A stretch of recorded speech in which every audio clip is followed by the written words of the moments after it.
Kita sudah sampai di segmen terakhir di Market Review dan terima kasih juga untuk Anda yang masih bergabung bersama kami dan kita masih berbincang bersama dengan Ibu Dwi Rani Pertiwi Zarman, Ketua Umum GP Jami. Ibu Dwi, kita lanjutkan Baik, kembali Bu. ya. Ibu Dwi, bagaimana dengan upaya GP Jamu untuk mendesak pemerintah memasukkan obat-obat herbal ke dalam formularium nasional atau Fornas? Atau mungkin lebih awal, seberapa penting obat herbal ini masuk ke dalam formularium nasional, Ibu Dwi? Saat ini sih kalau menurut kami itu masih cukup sulit ya kalau regulasinya tidak dirubah. Karena untuk satu formularium itu kan ada peraturan dari Kemenkes dan itu sulit dilaksanakan untuk industri jamu. Masih minimnya kepercayaan juga dari dokter terhadap produk jamu kecuali dibuatkan khusus formulariumnya herbal nasional yang nantinya penggunanya sendiri yaitu dokter-dokter yang memakai herbal formularnya dapat dibuat berbeda, lebih mengedepankan cara budaya karena jamu atau herbal kan produk budaya masyarakat. Antara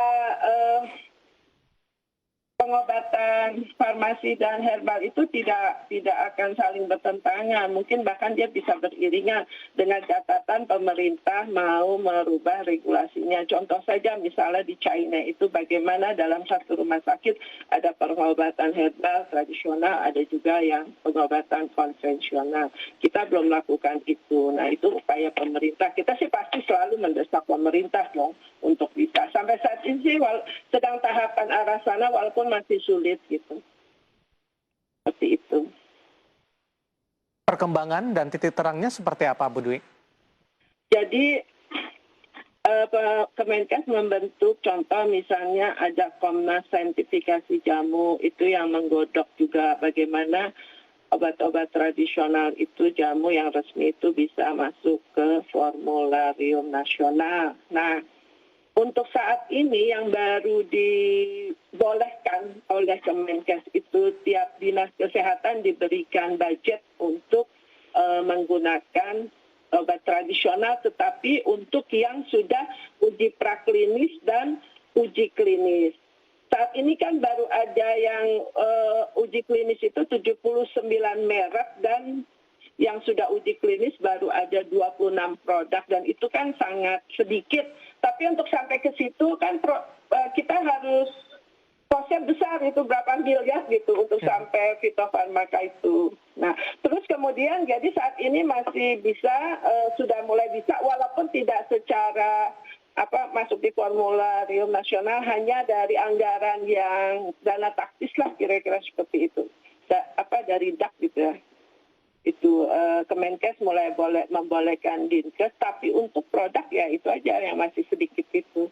Tidak secara umum untuk jamu itu kan ada sekitar 11.000 merek ya, itu belum bisa. Hanya yang 79 dan 26.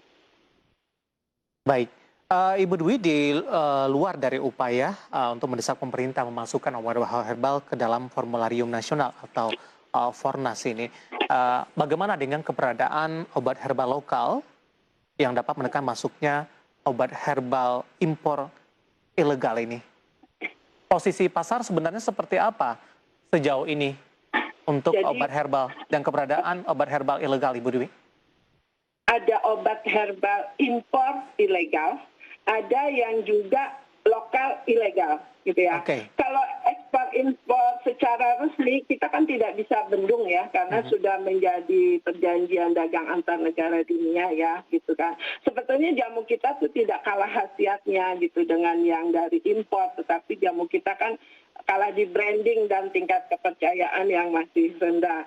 Kalau terkait impor ilegal itu kan memang terus terang saya bilang sih ada mafianya. Mereka sangat lihai sekali memasukkan produk ilegal dengan berbagai cara dari kapal besar turun ke kapal kecil, perahu, kemudian masuk ke pulau-pulau gitu ya. Masuklah mereka tuh semua ke dalam Indonesia. Nah kalau itu yang impor ya, karena saya sudah susuri juga beberapa cara mereka untuk impor ke sini secara ilegal dan itu barangnya laku sekali di sini gitu ya. Dari sisi harga lebih murah atau tidak bahkan justru lebih tinggi, dan memang ya orang percaya gitu. Oke. Sebagian ada yang penjualannya juga dari member gitu ya. Yang baru Indonesia yang ilegal itu juga banyak gitu juga itu, dan mereka memang sangat lihai untuk bagaimana ditutup satu tumbuh 10 atau tumbuh 100 seperti itu. BPOM Baik. itu dan kepolisian juga sudah berupaya luar biasa perjuangannya untuk memberantas mereka, tapi ya seperti itu.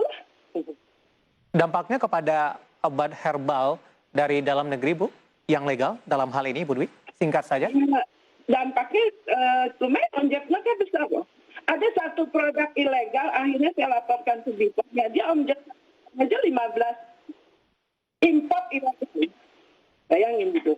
Jadi mengganggu lah, makanya ya kita bekerja sama selalu dengan BPOM dan kepolisian, dan mohon permohonan kami masyarakat mau membantu kita juga untuk melaporkan. Demikian. Ibu Dwi, waktu kita cukup terbatas. Terima kasih sudah bergabung bersama kami di Market Review. Semoga yang kita bahas bisa menjadi referensi bagi pemirsa IDX Channel. Sehat selalu Ibu Dwi.